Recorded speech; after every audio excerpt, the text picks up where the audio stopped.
Okay, a resource-based economy, an economic model. What is an economic model? In the most simplistic terms, you could say an economic model shows variables and the dynamic processing or interaction of said variables to meet production and distribution demands and anything else generally related to economic functionality. That's obviously a very loose categorization and definition I've just given, especially if you go back and research the various economic models that have been produced, by economists, monetary economists over the past 200 years. You will enter into just a mind-blowing world of risk assessment and stochastic behavioral models and interest rate to exchange rate protocols, arbitrage conditions, service vector evaluations, rational choice theories, price equilibrium, attributes, and so on and so forth. It's fascinating, truly fascinating. However, as a point of consistency, since I'm on the subject, nowhere in these highly intellectualized, sophisticated, novel, creative, and often internally sound, structurally, logical expressions will you find anything about planetary resources. Will you find anything about the science of creating proper goods? Nowhere will you find anything about longevity, efficiency of production in the sense of conservation, or created anything that would reflect true economic efficiency, which is, of course, the intelligent management of all of our resources and the methods of mining, culminating, producing, and distributing those resources. Zero.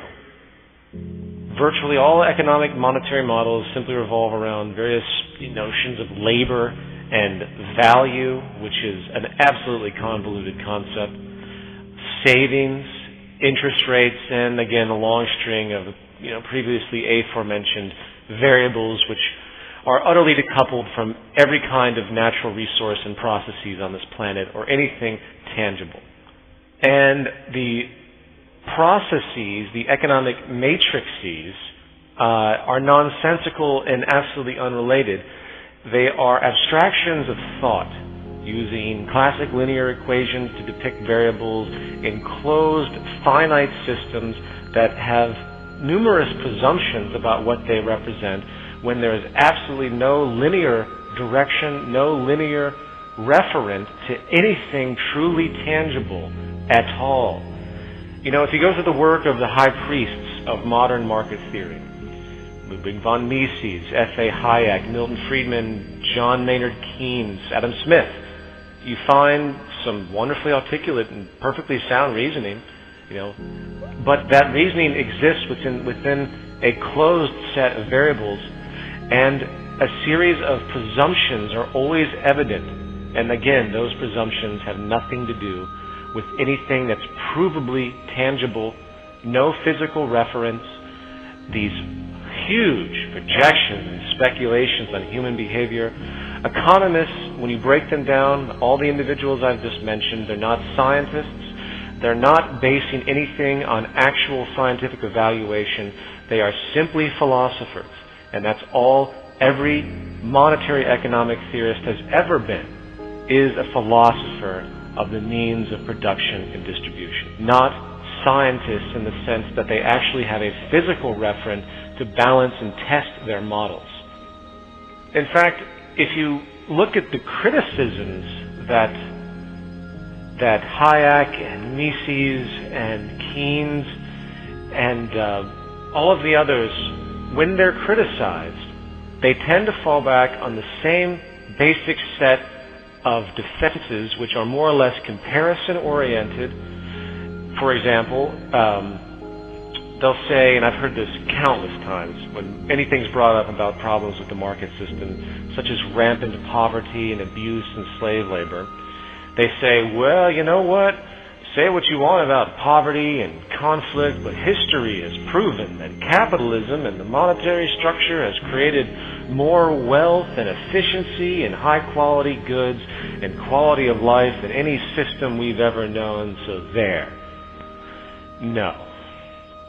The only thing that's created prosperity in the human population, the only thing that's responsible for human development in the growing population, which has been going exponentially, the only thing that's created a higher standard of living on this planet are, in fact, two things: the advent of technology and the discovery of cheap hydrocarbon energy. That's it. That is what has driven this seemingly advanced society, which is actually quite in reverse when you look at it. The quality of life of most human beings is actually in reverse right now because of this exact same system, for the exact same reasons that gave the illusion of prosperity to begin with. This system has in fact run its course.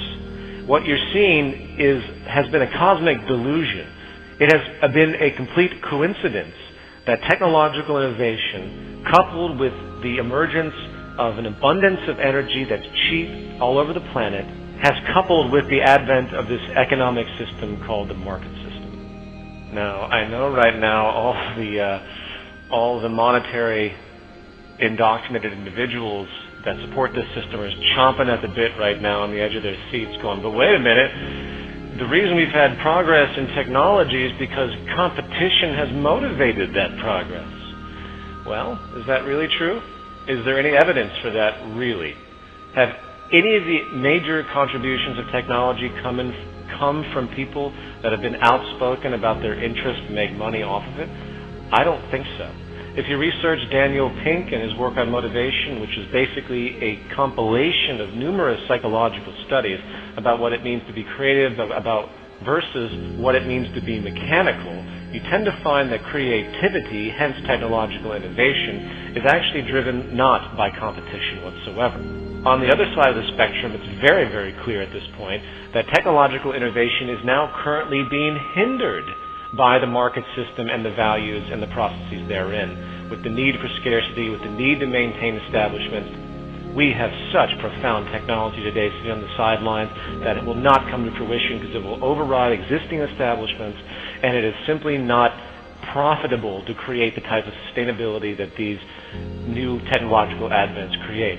So, 3 points. A, the greatest contributors to scientific innovation have not done it for money, and you can research that thoroughly. B, psychological motivation is not driven by competition for creative invention. And C, right now we live in a state of social evolution within market theory that is actually hindering technological process because of the very dynamics of the system itself.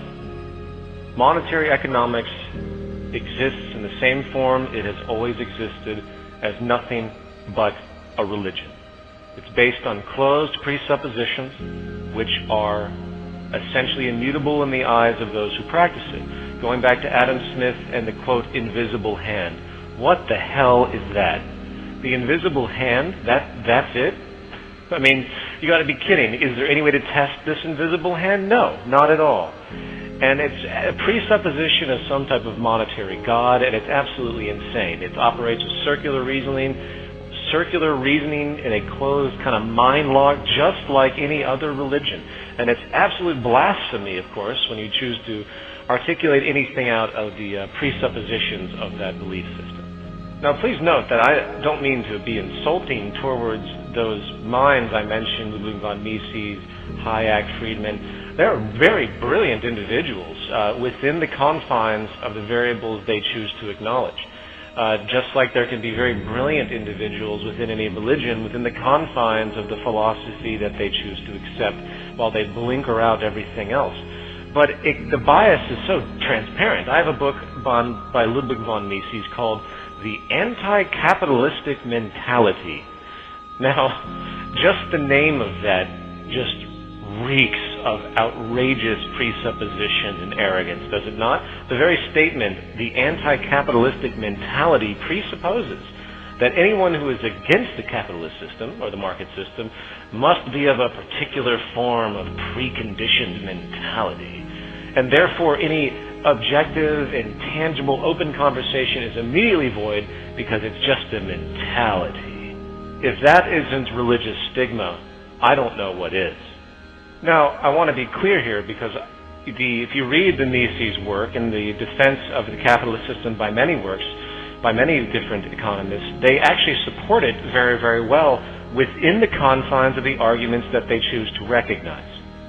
I want to clearly point out that the Zeitgeist movement and the resource-based economy, what our angles are, what our problems are in fact very, very different from any other objections to the economic theories put forward. While there are certainly overlaps, ours is explicitly different, and I have yet to hear any economic rebuke of anything we say that isn't simply a projection of earlier arguments which they feel have already been previously debunked.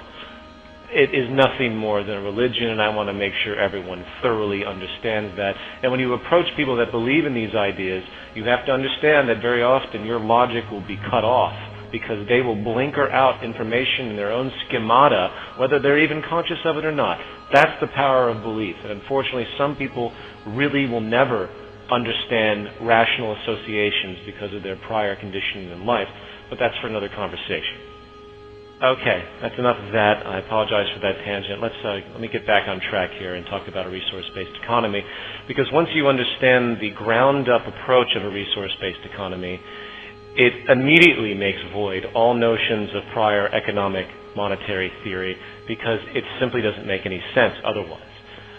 The difference between monetary economic theory and a resource-based economy is that we are actually taking account of what sustains life. We're actually taking account of raw materials. True economic theory can only manifest from the properties of all raw materials that exist on this planet, coupled with the processes that organize and navigate the mining, production, distribution, updating, waste recycling, and all other attributes required to maintain stasis, abundance, and hence sustainability.